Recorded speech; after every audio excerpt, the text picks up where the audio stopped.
Ok, 10h05, c'est parti. Alors, pour rappel, quand on vous distribue le sujet, on ne lit pas les documents, sinon on perd du temps, parce qu'on ne connaît pas encore les questions auxquelles on va devoir répondre. On ne lit pas, on ne se jette pas sur les documents, on ne se fait pas piéger par les documents, perte de temps. De toute façon, si vous les lisez à la fin, vous avez tout oublié. Donc, et puis, de toute façon, vous ne savez pas ce qu'on vous demande. Non, ce qu'on fait, c'est que on prépare des brouillons, un peu comme ça, avec juste les questions. Alors moi, j'ai mis un peu de texte parce que c'est ce qu'on avait avancé à la fin de la séance dernière. Mais vous mettez un brouillon avec mission 1, la question 1, ici, la question 2, la question 3. Alors moi, j'aurais tendance à vous conseiller de prendre une feuille de brouillon par question. Pareil pour les deux autres missions. Ce qui vous fait 1, 2, 3, 4, 5, 6, 7, 8, 9 brouillons. Vous allez me dire, c'est beaucoup. Mais vous allez voir qu'on va écrire des choses. Et que si vous laissez trop peu de place, vous ne saurez plus où écrire. Hein. Donc, je vous conseille carrément une feuille par brouillon. Ensuite, on ne lit toujours pas les documents. On lit bien les questions qui y sont posées et on repère dans chaque question des mots-clés qu'on peut définir, sur lesquels on a déjà des connaissances. Alors, agent économique, c'est quoi un agent économique? Ici, je vous ai résumé ce matin la définition qu'on avait, je l'ai un petit peu améliorée, qu'on avait trouvée ensemble la semaine dernière. Les agents économiques, c'est tous ceux qui participent, individus ou entités, ça peut être une entreprise, l'État, qui participent à la vie économique d'un pays. Et je vous ai précisé qu'on en distingue généralement six types: ménage, société non financière. Par exemple, on va voir que dans le corpus de documents, on a une société à but non lucratif. Hein. Les sociétés financières, une banque, c'est un agent économique, il vous prête de l'argent, ou il prête de l'argent à une entreprise. Les administrations publiques, elles vous prélèvent de l'argent, ou elles créent des normes qui vont impacter les entreprises, donc l'État. Ensuite, il y a les associations sans but lucratif, et puis un agent qui est assez curieux, on appelle ça le reste du monde, ou l'extérieur. C'est tout ce qui, à l'étranger, peut impacter notre économie. Par exemple, si vous payez certaines matières premières plus chères, vous, consommateurs, vous êtes donc impacté, l'économie est donc impactée, c'est peut-être parce qu'il y a une guerre à tel endroit dans le monde. Donc, on commence, on n'a toujours pas lu les annexes, on ne perd pas de temps, on commence par faire passer un message fort au correcteur qui est: je sais des choses, je définis les termes clés, ou le terme clé, et je sais déjà répondre à une partie de la question. Après, je vais aller chercher dans les annexes de quoi compléter ce début de réponse, mais dès le départ, je montre au correcteur que je sais définir, j'ai des connaissances, j'ai pas besoin de faire une paraphrase des annexes. Et je vous rappelle que les principales plaintes des correcteurs au BTS, c'est que les candidats, en guise de réponse, bah, ils prennent des bouts d'annexes, un peu n'importe comment, et il n'y a rien de personnel, il n'y a aucune connaissance, il y a rien de construit, c'est juste de la paraphrase, ils disent, des annexes. Donc là, on évite le piège et on montre qu'on a des connaissances. Alors pareil, ici, la deuxième question, on vous dit, est-ce que l'entreprise a réussi à concilier ses différentes finalités? On sait bien qu'en économie, vous aviez trouvé la semaine dernière qu'il y a différentes finalités, les finalités économiques. Alors j'ai complété un peu la définition. Hein. Les finalités économiques, c'est bah, l'entreprise, elle doit faire des bénéfices, elle doit produire des choses qui ont de la valeur, elle doit les vendre. Elle doit être pérenne, c'est-à-dire subsister dans le temps, elle doit générer des profits, enfin voilà. Il y a aussi ce qu'on appelle les finalités sociales. L'entreprise, elle crée des emplois, elle paye ses employés, elle veille à leur bien-être tant qu'à faire. Il y a les finalités de plus en plus environnementales. On demande aujourd'hui de plus en plus, et vous le savez, vous êtes alternant, alors je ne sais pas si ça se passe chez vous, mais on demande de plus en plus aux entreprises de participer à la protection de l'environnement, à l'écologie, à être propre, à être responsable, etc. Et puis enfin, il y a les finalités sociétales. Alors, social, c'est quoi? C'est les emplois, le paiement des employés. Sociétal, c'est ce qu'elles apportent de bien à la société. Hein. Euh, elles créent des richesses, elles paient des impôts, les entreprises. Donc, elles participent à la construction des routes, des écoles, enfin de tout ça. Et puis, il y en a aussi qui participent autrement à l'amélioration de la société. Par exemple, vous êtes en entreprise. Il y a quelqu'un qui prend du temps pour vous former en entreprise. eh ben, ça participe à l'amélioration de la société. Vous comprenez ce que je veux dire? Oui, monsieur. Oui, ok, Irina. D'autres font de la recherche, ça participe aussi à l'amélioration du bien-être général. D'autres créent des grosses entreprises. Il y en a, vous connaissez peut-être les fondations Carrefour, les fondations LVMH, les fondations, etc. Elles créent des fondations. Ça peut être artistique, ça peut être humanitaire, ça peut être autre. Bon, donc ça, c'est les finalités sociétales. Donc j'ai résumé ça. Et là encore, je dis au correcteur, voilà, je me moque pas de vous. Je ne vais pas vous donner une sorte de bouillasse avec des bouts d'annexes prises un peu au hasard. Je vous montre que j'ai déjà des connaissances solides avant de répondre à la question grâce aux annexes. Pareil pour la 3. Le macro-environnement, vous l'avez dit vous-même, c'est l'environnement général de l'entreprise. Macro, je vous ai mis qu'en grec, ça veut dire grand, hein, contrairement à micro, qui veut dire petit, par opposition, j'aurais pu le rajouter. Et vous aviez trouvé qu'en fait, on peut l'analyser avec ce que vous connaissez tous, le modèle PESTEL, politique, économique, sociale ou socioculturelle, on dit aussi technologique et écologique. Voilà. Donc, alors, on n'a pas le temps de faire les missions 2 et 3, là, hein, c'est parce que sinon, ça prendra trop de temps, mais si vous comprenez la méthode, si vous comprenez qu'il ne faut pas tomber dans le piège d'aller se jeter dans les annexes, et que vous prenez du temps au début de l'épreuve pour réfléchir à qu'est-ce que je peux dire avant même d'avoir lu les annexes sur ce thème, sur ce mot-clé, eh ben, déjà, vous gagnez des points. Déjà, vous gagnez des points. Et ensuite seulement, vous allez reprendre vos brouillons. Alors moi, j'ai tout mis sur une seule page. Ça risque de se compliquer d'ailleurs quand ça sera sur deux. Vous avez vos brouillons, vous avez vos annexes. Et ben, vous allez compléter. Alors, compléter, soit en rédigeant directement, mais c'est un peu périlleux, soit en prenant des notes sur votre brouillon. Et après, vous rédigerez. Alors, à chacun sa méthode, hein. Moi, j'aurais tendance à écrire directement, mais euh, vous faites ce que vous voulez. Euh, comment dire, et vous commencez cette fois-ci à rentrer dans les annexes, sauf que, vous l'avez compris, vous rentrez dans les annexes en ayant en tête, pour les trois missions, là on a fait que la mission 1, mais il faut faire les trois, bien entendu, hein. Mais pour les trois missions, vous avez en tête les questions, vous avez un brouillon avec des débuts de réponse ou des définitions ou des choses comme ça. Donc, vous savez ce que vous allez chercher dans les annexes. Alors, il est temps, avant d'aller voir dans les annexes, vous pouvez remonter, et cette fois-ci, lire le petit texte qui contextualise le sujet. Alors, vous ne le voyez pas, mais est-ce que vous avez ouvert sur votre ordinateur, il est temps de le faire d'ailleurs, le sujet? Alors, moi, je suis sur la première page, enfin, c'est la page 2 du sujet, c'est le contexte. Donc, on vous dit que c'est une entreprise industrielle, nanana, nanana, on vous donne le nom des dirigeants, hein. Elle compte 120 salariés, très bien, ok. Elle est familiale, la plupart des salariés présents à la création sont toujours là aujourd'hui. Ah tiens, tiens, ça nous dit quoi? Il n'y a pas déjà un élément qu'on peut ramener du contexte? La plupart des salariés, c'est une entreprise familiale et la plupart des salariés d'origine sont encore présents aujourd'hui. Ça vous fait penser à rien dans ce qu'on a commencé à écrire? Les finalités économiques. Économique? Attendez un instant. S'ils sont bien. C'est des finalités, ce- enfin, celui que vous avez dit, dont il est pérenne dans le temps. Non, non, pérenne, ça veut dire que l'entreprise, pérenne, ça veut dire que l'entreprise fait suffisamment de profit pour continuer à vivre. Mais là, ce que je remarque, c'est que dans le contexte du sujet, tous les employés qui sont là aujourd'hui, ils étaient déjà au départ, ils sont restés. Qu'est-ce que ça veut dire? Ça veut dire que la société, elle est bien Oui, et on est dans quel type de finalité alors?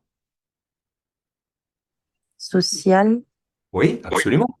Donc on va sur le brouillon, on va dans la deuxième réponse, et on écrit, on constate dès la lecture du contexte que l'entreprise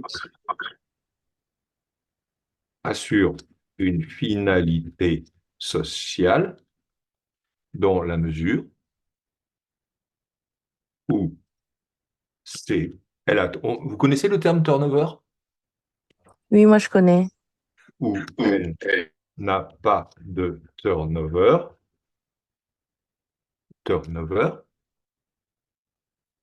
ses employés sont donc heureux d'y travailler. Finalité sociale. Est-ce que vous comprenez comment on procède? Oui. Est-ce que vous êtes d'accord avec ça? Ça vous paraît logique les uns les autres? C'est d'ailleurs plus facile. Ben voilà. Alors on continue à lire. Spécialiste du mobilier thérapeutique, son expertise, maintien de domicile, confort, sécurité des utilisateurs. Les clients, c'est des grossistes, des réseaux de pharmacie, des magasins, c'est des professionnels, c'est du B2B. Alors, euh, la, la partie contexte ne fait pas allusion au ménage, mais à des entreprises de soins médicaux en B2B. Ok, vous connaissez le terme B2B, un business to business. Ils vendent pas à des gens comme vous et moi. Ils vendent à des pharmacies. Qui font des hôtels, par exemple, ceux qui vendent à des hôtels ou Alors, pas? c'est pas tellement des hôtels parce que c'est du matériel médical. D'accord, ok. Donc Et le par but, exemple, des fauteuils médicalisés, ce genre de choses. c'est Vous que voyez. pour les pharmacies? Alors, pour les pharmacies, on nous dit il y a des magasins qui sont spécialistes dans la santé. Donc, ils vendent aussi à des hôpitaux, sans doute, ou des cliniques. D'accord. Voilà. Donc, ils vendent en B2B. Donc, on a déjà des partenaires, puisque les agents économiques, on a déjà les partenaires de l'entreprise. Excusez-moi, il faut que je déplace votre. Voilà. Mais à des entreprises de soins médicaux en B2B. Alors, ensuite, qu'est-ce qu'on a? Les fauteuils médicalisés sont développés au sein de l'entreprise. Il y a un service recherche-développement pour répondre au mieux aux attentes des personnes âgées en termes de confort, de facilité, etc. Alors, est-ce que l'entreprise se préoccupe uniquement dans sa finalité sociale des employés? Non, Non, Elle se pas que. préoccupe elle se préoccupe aussi de quoi? De l'environnement. Alors, c'est l'environnement, le fait que les gens soient contents des services? Je Non. relis, je relis. Euh, voilà. Ils innovent sans cesse pour répondre au mieux aux attentes des utilisateurs âgés sur le confort, la facilité, la praticité, etc. Donc, ils se préoccupent de qui? De leurs clients. surtout des Alors, personnes âgées aussi. oui, et donc là, c'est une finalité sociétale, on est d'accord? Ils Oui. améliorent, ils améliorent sans cesse le bien-être des personnes âgées. Mais elles améliorent aussi sans cesse le bien-être des personnes âgées. On est toujours dans le contexte. Et là, on est dans la finalité sociétale. Vous voyez? Donc, on prend il y a des petites choses qu'on peut prendre de la partie contexte. Alors, je continue. Euh, Elle a 5 sites de fabrication, travaille avec des fournisseurs locaux et nationaux. Hein. Donc, on a une nouvelle indication ici dans les agents économiques. Euh, D'autres agents économiques sont cités dans ce contexte, les fournisseurs. On est d'accord que c'est des agents économiques, les fournisseurs. Oui, ce sont bien des agents économiques. Très Oui, bien. d'accord. Donc, on le met on continue la première réponse. Dans la finalité sociétale, elle améliore sans cesse le bien-être des personnes âgées, mais on s'aperçoit aussi que, toujours dans le contexte, Et on nous dit 5 sites de fabrication, mais avec des fournisseurs locaux et nationaux. Pourquoi? Pour minimiser l'impact sur l'environnement. C'est quelle finalité, ça? Je dirais environnemental. Non, Exact. force environnementale. Exactement, de même. Alors, Innova travaille uniquement avec des fournisseurs locaux et nationaux pour le bien de l'environnement. Finalité environnementale. Voilà, favoriser sa croissance, elle a fait l'acquisition, etc. OK. Donc, on dit que maintenant, on passe à l'annexe 1, et l'annexe 1, euh, elle nous parle carrément des valeurs d'Innovza. Donc, le respect de l'environnement, l'attention portée aux clients. Alors, le respect de l'environnement, c'est quelle finalité? On a dit environnemental. Environnemental, OK. L'attention portée aux clients, c'est quelle finalité? On a dit c'est sociétal. Sociétale. La politique salariale, On a dit c'était une finalité sociale. sociale. Alors, voilà, on y va. L'annexe 1 revient en détail sur ces trois finalités. Ces trois finalités. Et on fait tout juste un tout petit résumé. Euh, euh, le recyclage. Le recyclage et le partenariat avec Éco-Immobilier, c'est le premier paragraphe. Alors, deuxième, l'attention portée aux clients. Hop, immobilier. L'attention portée aux clients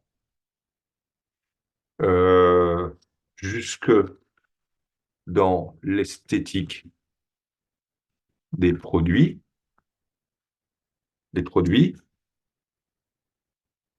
Et enfin, évidemment, une politique salariale, on va dire, généreuse et une politique RH de promotion interne. C'est écrit, hein, c'est pas moi qui l'invente. Je vous laisse regarder en même temps, hein. Vous voyez? Donc tout ça, on a ici, on va le citer, c'est dans l'annexe 1. Voilà. Entre parenthèses, l'annexe 1 nous permet de voir d'autres agents économiques. L'annexe 1 permet de connaître d'autres agents économiques. Alors, Éco-Immobilier, un organisme à but non lucratif, mais aussi les ménages, les salariés et les salariés, on va mettre.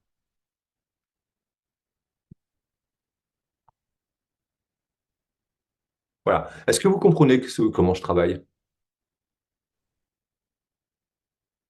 Oui, j'aime bien Pour la les méthode. annexes. Pardon? Dites-moi. J'aime bien la méthode. Bah, ça vous permet d'avancer. Et l'annexe 1, maintenant, on n'en a plus besoin. C'est bon, on a pris ce qu'il fallait dedans. Donc, on gagne du temps pour la suite, vous voyez? Alors, si on passe à l'annexe 2, panorama des activités, le dispositif médical, le secteur, qu'est-ce qu'on voit, qu'est-ce qu'on en retient? C'est que, euh, voilà, là, on est plutôt, vous êtes d'accord, dans le macro-environnement. Regardez ici, il y a écrit les grands, enfin, vous ne voyez pas mon deuxième écran. Mais est-ce que vous êtes tous sur l'annexe 2 là? Oui. OK. oui, Il y a écrit dans le deuxième paragraphe, alors le premier paragraphe, qu'est-ce qu'un dispositif médical? Est-ce qu'il y en a besoin? Non. Bah non, je ne sais pas ce que vous en pensez, mais on ne va pas définir ce que c'est qu'un fauteuil médical. Bon. Par contre, les grands chiffres, oui, on en a besoin. Le chiffre d'affaires, le tissu industriel, la répartition géographique, etc. Ça va nous permettre de nourrir quelle réponse? Réfléchissez.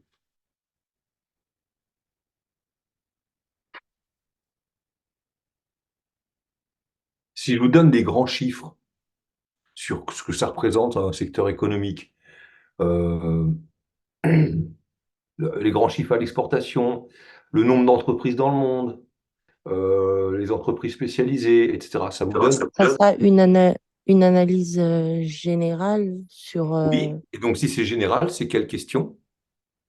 Deux, le statut juridique de l'entreprise. Sur les? Irina, j'ai reconnu votre voix, je Oui, crois. sur le statut juridique de l'entreprise. Non, non, non. Quand on a le chiffre d'affaires mondial, combien ça représente? l'analyse globale Oui, mais alors si de- c'est grand, si c'est global, c'est quelle question? c'est la... Attendez un instant. C'est celle Oui? qui analyse... Enfin, c'est la 2.1. Non, non, non, non. On est dans la mission 1, là. Ah, pardon. Ça, ça nous donne des indications pour quelle... L'évolution du macro-environnement. Ouais, de macro-environnement. Ben voilà, évidemment. Hein. Ouais. Donc, sur le macro-environnement, c'est l'annexe 2, nous renseigne sur le marché global, donc c'est bien du macro-environnement, des dispositifs médicaux. Alors, 1400, on peut reprendre un petit bout d'annexe, 1440 entreprises, 10 milliards d'euros de chiffre d'affaires. Alors, non, 30,7, plus de 30, de 30 d'euros.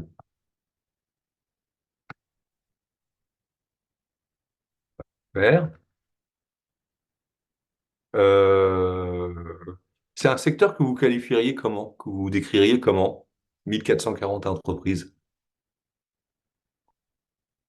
C'est un grand secteur.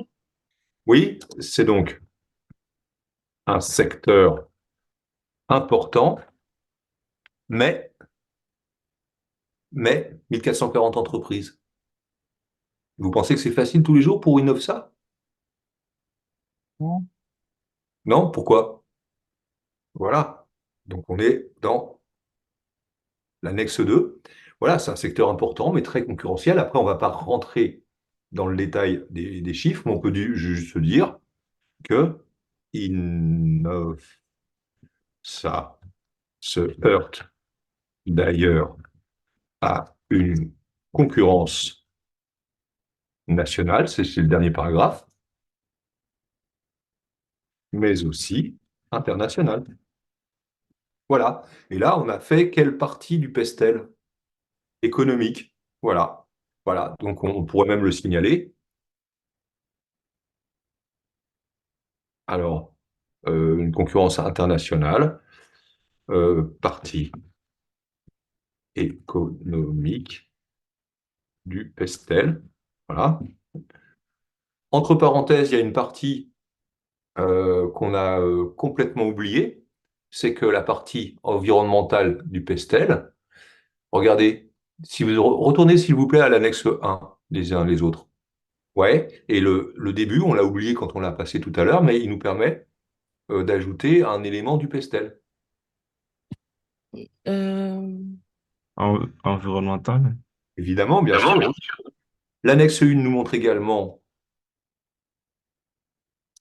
le macro-environnement de l'entreprise sous l'axe, alors on va dire écologique.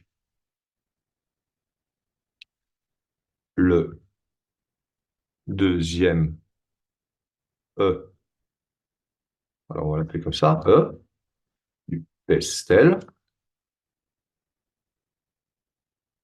Le deuxième E du pestel, donc l'axe écologique, puisque,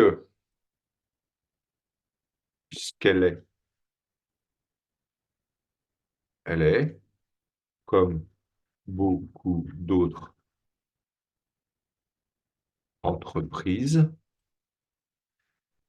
soucieuses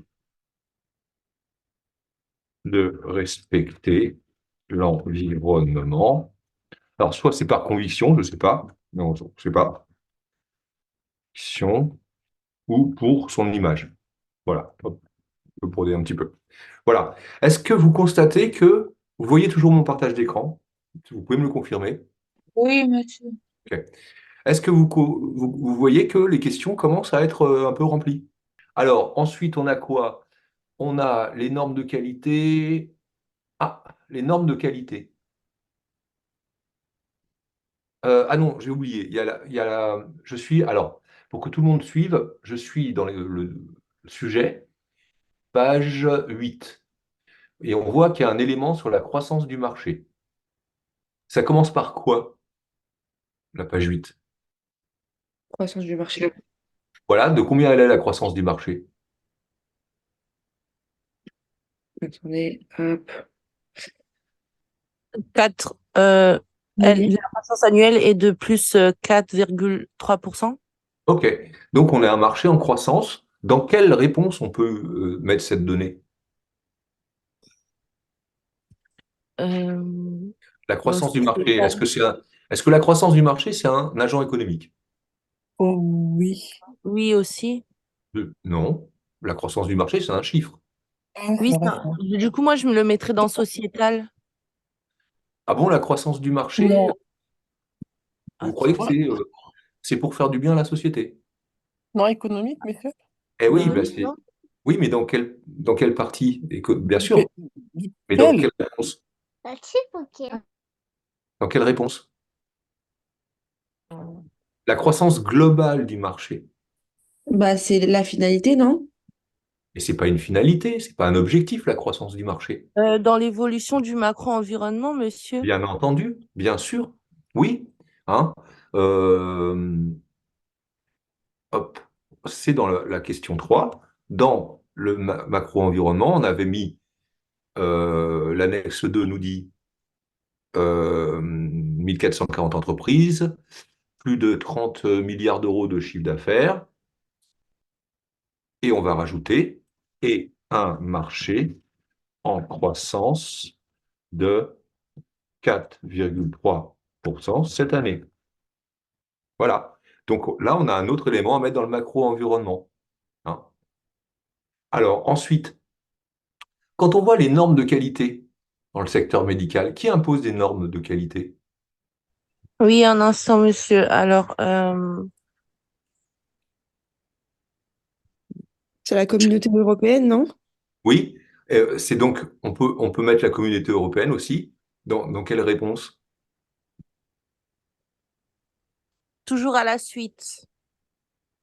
Alors, oui, c'est la réglementation. C'est donc, alors, on observe également que dans l'environnement, là, on pourrait l'appeler comment cet environnement? Des normes. Légal, de Très normes bien. légales. Légales, les normes imposées au secteur par, la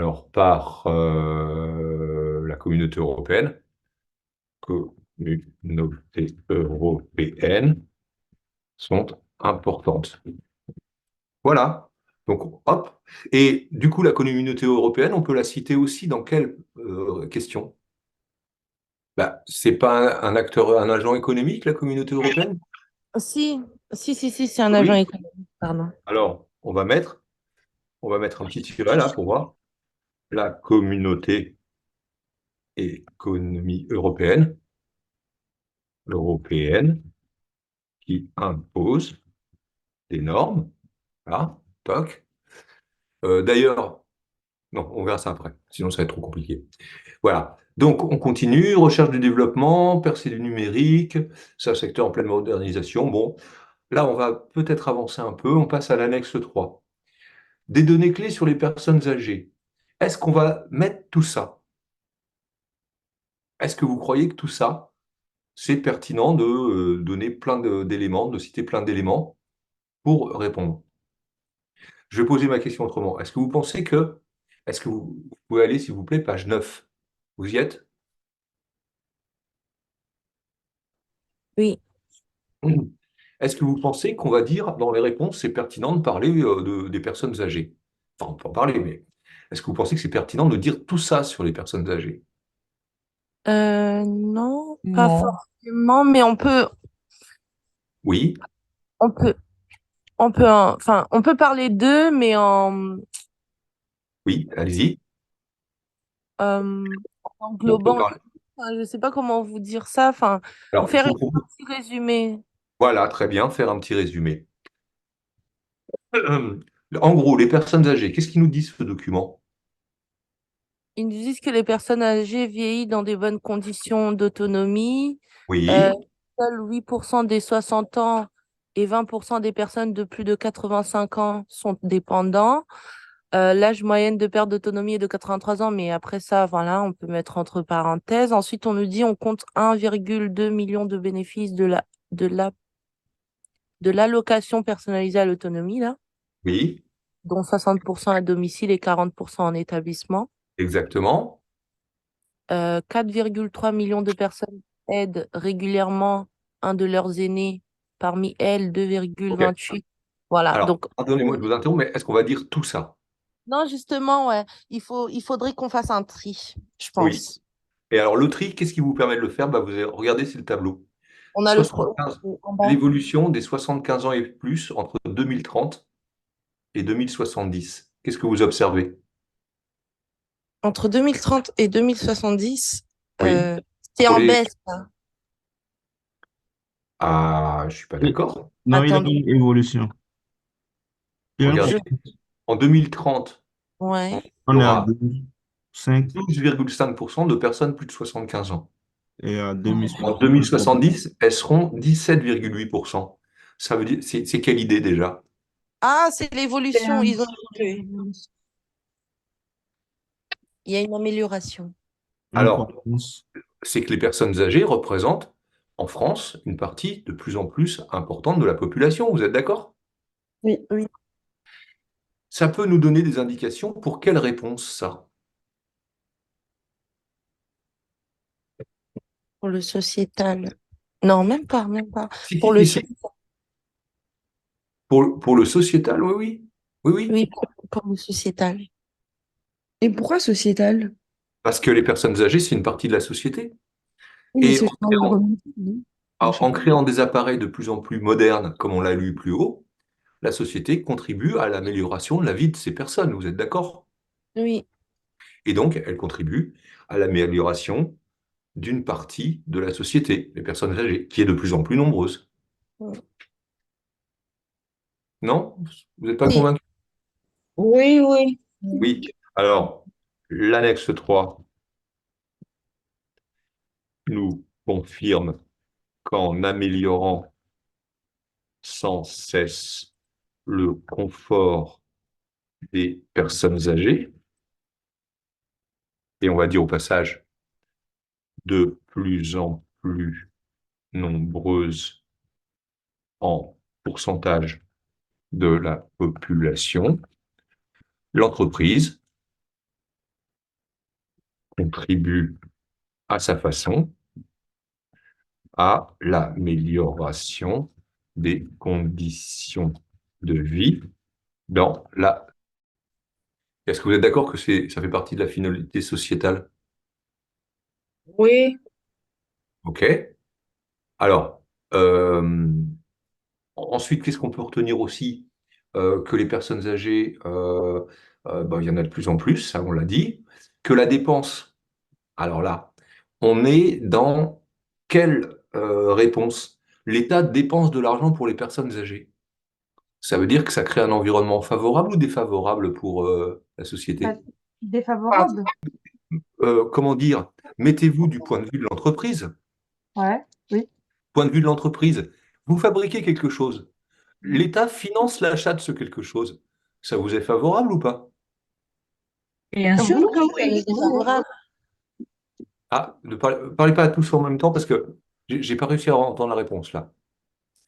Donc je disais que l'État finance de plus en plus l'autonomie des personnes âgées, qui sont de plus en plus nombreuses, et de plus en plus nombreuses à vouloir être autonomes. Est-ce que c'est bon ou pas pour une société qui fabrique du matériel médical? Bien sûr que oui. Ah oui, Bénef. le Ah matériel oui, oui. médical, oui. Ben, pour le Pas pour la matériel société. médical, c'est très bon, oui. C'est très bon. Pourquoi? Parce que ça veut dire que l'État va financer des organismes qui vont acheter vos produits. Ah, Ok, ok. gars. Vous Ok, voyez? c'est comme avec les personnes malades, même s'ils Oui, sont inactifs, bah finalement, ça ramène beaucoup d'argent à la pharma, enfin à la société. bien entendu. Ça fait, d'ailleurs, c'est compté dans le PIB, dans la création de richesse. Ok, Oui, d'accord. oui, oui, oui, c'est compté dans la création de richesse. Par exemple, vous allez me dire, les accidents de voiture, c'est un drame, hein. Mais ça fait fonctionner une partie de l'économie, les garagistes, par exemple, les réparateurs, enfin, des choses comme ça. Donc du coup, ça Donc, doit être environnemental. alors, Sociétal. non, non, non, non, c'est dans l'analyse, l'évolution du marché macro-environnemental. C'est On revient, économique. on revient à la partie, très bien, on revient à la partie économique. Hop, est-ce que vous voyez mon partage d'écran? Oui. Oui. Oui. Alors, Oui. je mets, après 4,3% cette année, je mets de plus, l'État finance de plus en plus l'autonomie des personnes âgées, ce qui crée pour l'entreprise spécialisée, pardonnez-moi, spécialisée, un environnement très porteur. Est-ce que vous êtes d'accord? Oui. Oui. D'accord. C'est-à-dire l'entreprise spécialisée, j'ai pas compris. Bah, Répète. l'entreprise spécialisée, c'est l'entreprise dont on parle. C'est pour pas répéter Inofza. Ok, d'accord, ça marche. Spécialisée dans le matériel médical, si vous voulez. Ok. Ça vous va? Oui, oui, oui. Oui. OK. Alors, on va avancer un petit peu. Donc, il nous reste à regarder l'annexe 5. Est-ce que vous pouvez aller page 9, s'il vous plaît?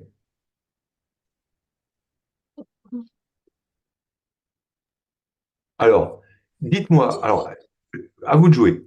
Dites-moi, qu'est-ce qu'on pourrait tirer de l'annexe 5?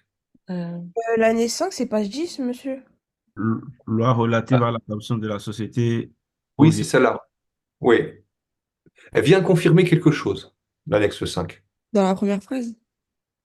Oui, mais elle vient confirmer quelle idée dont on a déjà parlé? du vieillissement.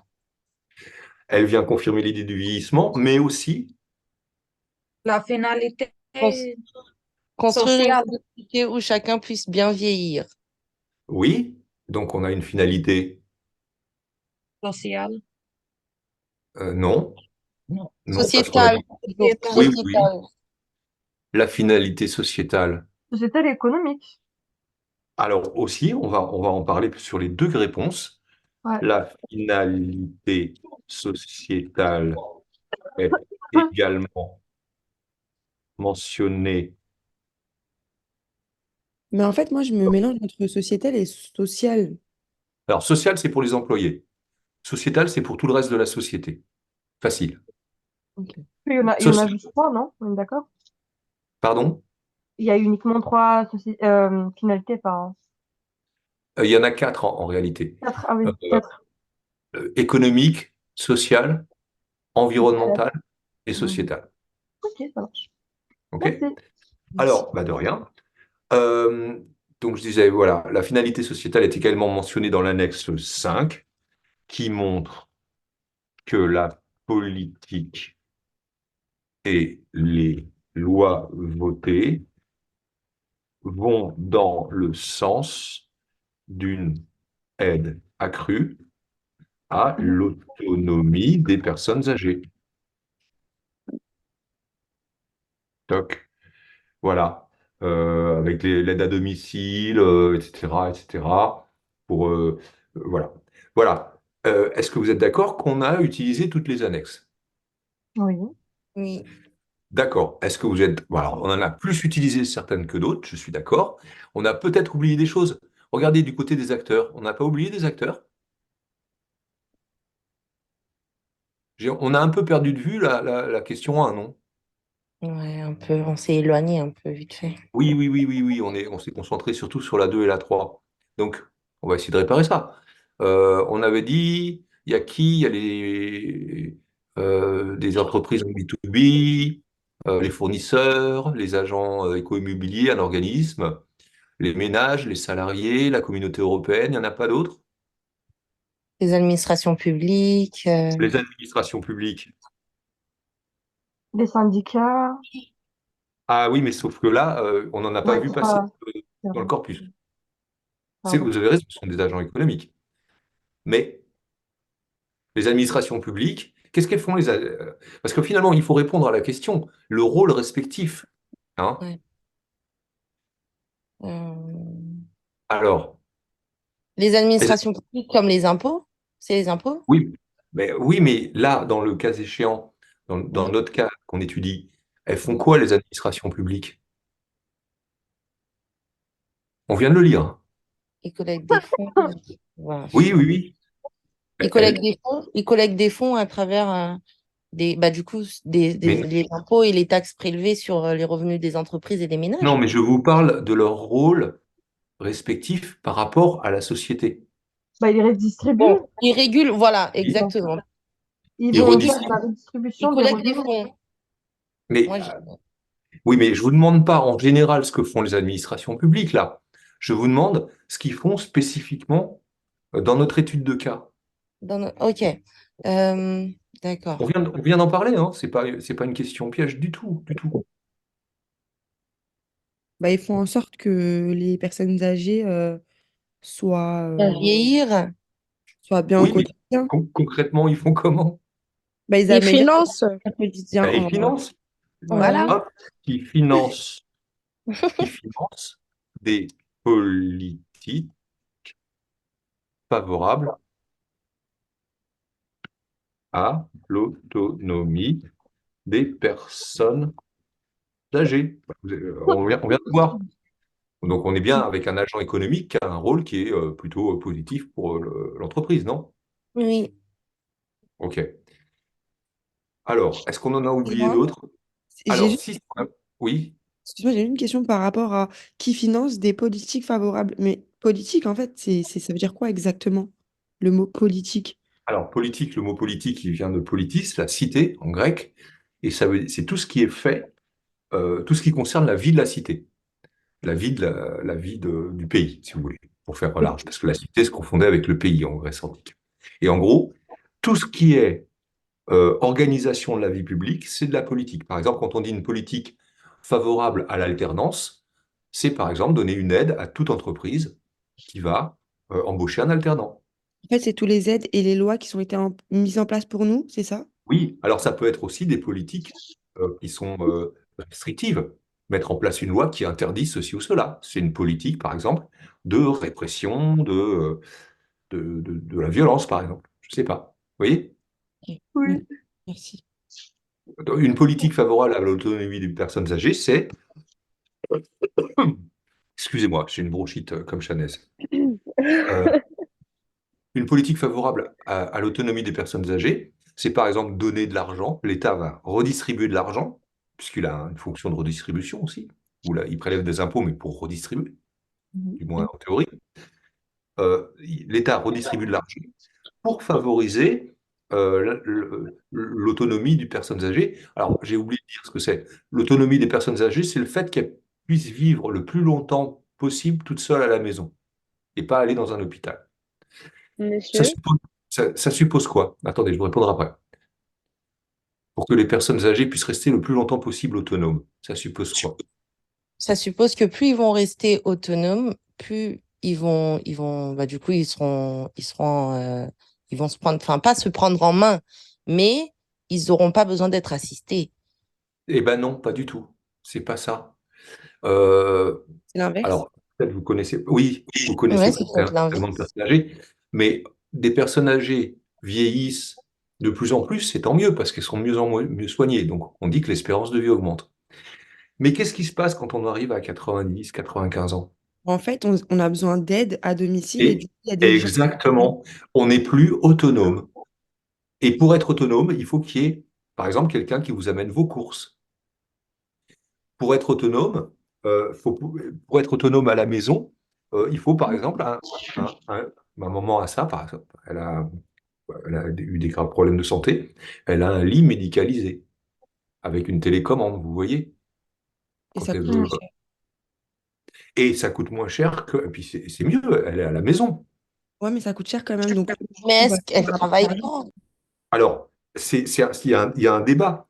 Euh, enfin, on ne va pas rentrer dans le débat, mais moi, je suis content que ma maman, elle soit autonome, vous voyez, et qu'elle soit pas dans une maison de retraite, et qu'elle soit plutôt à la maison. Ah, mais je vous comprends. Oui, mais ça coûte des sous. Enfin, tout le monde coûte des sous à un moment donné. Moi, j'ai fait des études, j'ai coûté des sous à la société. Vous coûtez des sous à la société aussi. Hein. Votre formation, elle n'est pas gratuite. C'est les entreprises qui la payent. On est d'accord? Oui. Donc là, c'est quoi? Qu'est-ce qu'il fait l'État? Bah, il favorise la formation, par exemple, en faisant une politique favorable à, dans votre cas, l'alternance.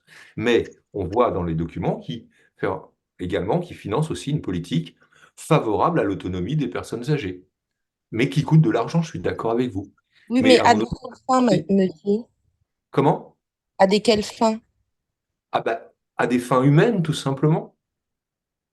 Parce que D'accord. vieillir dans sa maison en ayant une aide à domicile et vieillir dans un endroit qu'on ne connaît pas, où on n'a jamais vécu, sans son chat, etc., c'est pas vieillir de la même manière, vous êtes d'accord? Enfin, je ne sais pas. Oui, c'est vrai. Voilà, donc ben, c'est tout simplement. Alors l'État récupère pas d'argent avec ça, hein, bien sûr, ça coûte cher. Mais après, c'est une question de, j'allais dire de philosophie, c'est une question d'éthique. Hein. Les personnes âgées, si on n'aide pas si on n'aide pas par exemple les aidants à domicile, bah, il y a des personnes âgées qui vont se retrouver dans des endroits pas chers, donc pas terribles, où ils connaissent personne, où ils vont mal manger, où ils n'ont pas leurs habitudes. Vous voyez ce que je veux dire? Monsieur, Oui. Oui, une question. Rien à voir avec les personnes âgées, mais du coup, quand vous nous avez dit, pardon, j'ai du mal à parler. Quand vous nous avez dit des lois restrictives, c'est par exemple, moi, je prends mon cas qui travaille chez Coca-Cola. oui, Imaginons que il y a une loi qui nous dit oui, afin de lutter contre le cancer ou le diabète, mettre moins de sucre dans les boissons sans alcool. oui. Ça, c'est une loi Oui, restrictive alors, elle est restrictive du point de vue de l'entreprise, de la santé, mais non? c'est une politique de santé publique, comme on dit. Ok, d'accord. Vous voyez? Mais c'est restrictif dans la mesure où ça impose des nouvelles normes, des changements à l'entreprise. Ok. Donc là, ça Donc, veut dire que ça sera sociétal, c'est ça? c'est sociétal, oui. C'est pour l'amélioration de la santé publique. Ça serait sociétal, oui, absolument. Ok, d'accord, Et ok. ça sera à la fois, dans le PESTEL, ça sera à la fois dans le sociétal, mais aussi dans le légal, puisque vous m'avez parlé d'une loi. Ok, d'accord. Voilà, donc on peut mettre ça dans deux endroits du PESTEL. Ok. OK. Alors voilà. Alors on aurait pu mettre d'autres choses, hein. Peut-être que j'ai pas tout balisé, mais d'abord je vais tout remettre en noir. Pas que vous croyez qu'il faut écrire le jour du BTS avec des couleurs différentes. Hop. Comment vous les trouvez les réponses là, en gros? Elles sont complètes, détaillées. Voilà. En fait, chaque chose est à sa place, quoi.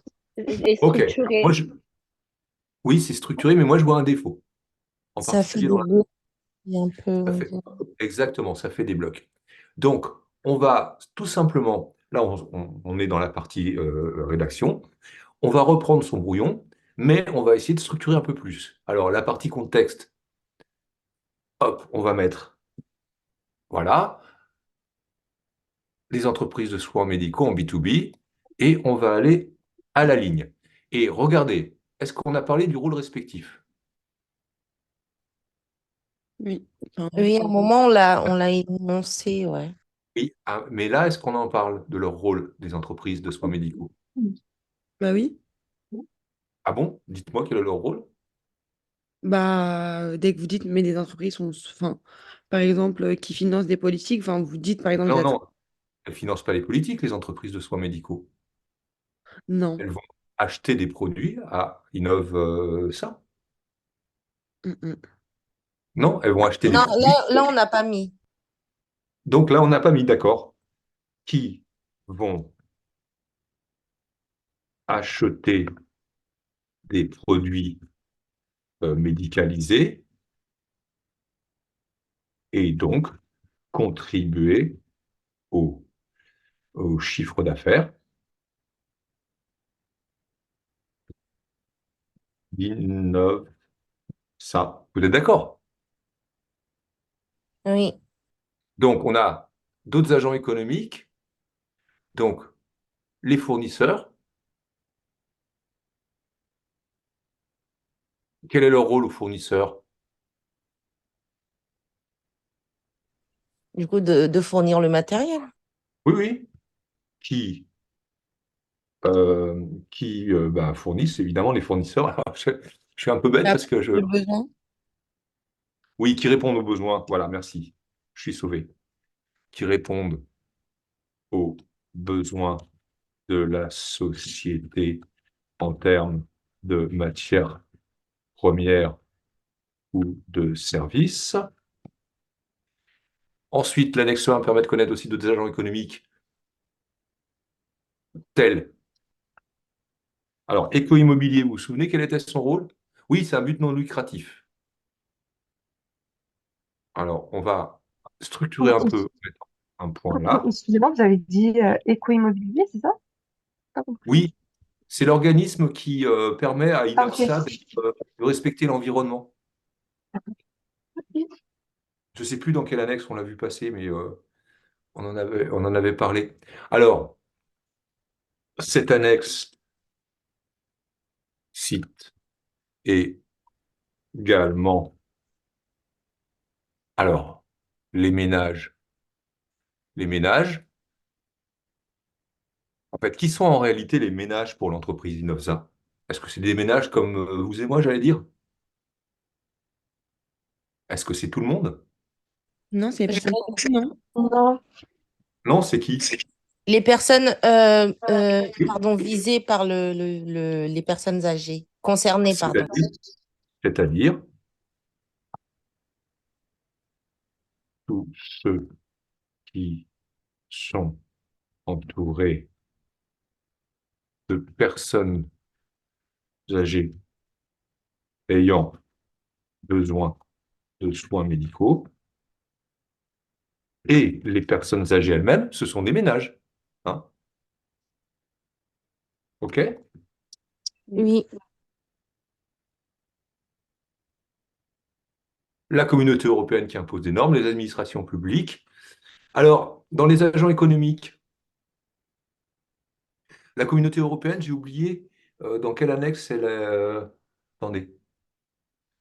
Alors, ça, c'est l'annexe 5.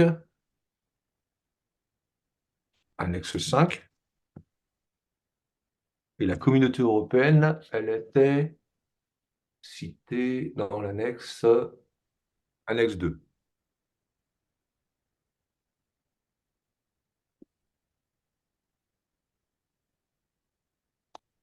Annexe 2. Voilà. Vous ne trouvez pas que c'est plus structuré comme ça? si. Voilà. Donc ici, là, on a structuré. Mais on a structuré au départ, finalité sociale. Et ensuite, là, alors, on va structurer également la suite. Ce serait bien parce que ça rendra la lecture plus confortable pour le correcteur. Quoique, le paragraphe n'est pas immense. Mais par contre, j'aimerais bien qu'on structure la réponse 3. Alors là, c'est la définition du pestel. Alors ici, on peut très bien hop, sauter une ligne. Tac, tac, tac. Voilà, ça c'est sur le macro-environnement.